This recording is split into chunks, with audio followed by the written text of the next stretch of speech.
Welcome to the future of technology, where Apple has secured a groundbreaking patent for foldable technology.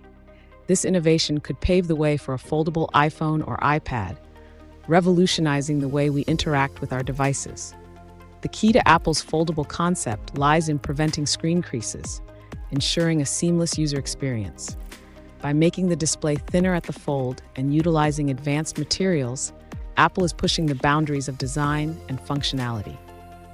Industry experts predict a potential release of the foldable device as early as 2026, with rumors swirling about a foldable MacBook in 2027. Apple's commitment to innovation is evident in their meticulous approach to enhancing device durability and performance.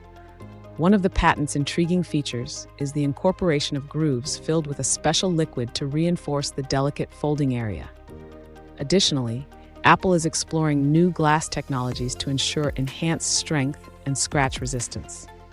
Apple's relentless pursuit of foldable devices signifies a transformative shift in the tech landscape.